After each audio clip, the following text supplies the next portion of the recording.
Shunaqa mehribon qararkan, mana bandalar qarab turing. Nega yeb qo'ymayapti? Ongimiz bilan. Hayvonlar farqimiz bitta shu ong bilan. Mana sabr kutib o'tirgan Alloh taolo marhamat yordam qo'ygan.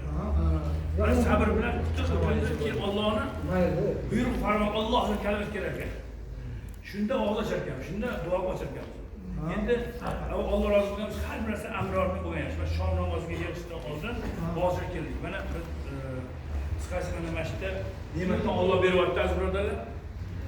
Mana masjid xurmoni 12 ta masjidga bir birodarimiz duo qilamiz. 12 ta masjidga bergan ekan masjid xurmolardan-da. Mana bizga ham keldi inshaalloh. Biz shuni shukrlik qilishimiz kerak.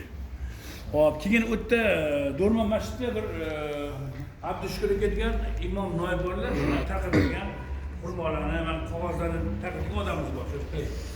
Alloh rozi bo'lgan bo'lsa, o'sha kishidan duo qilamiz haqiqatda. Keyin og'iz ochishga harakat qilamiz. Rozmisizlar? Ilohim amin. Alloh taolo bizani yo'qlab mana shu ne'mat berib turibdi. Haloldan bersin Alloh. Ramazon oyida turibmiz. Bugun 15 turlarmi? Ular qilsa, ilohim daryoga qabul etganmiz. Ularni mag'firat qilgan kunda turibmiz ilohim. Mana shu xurmoni tarqatgan birodarimizni topgansiz baraka bersin.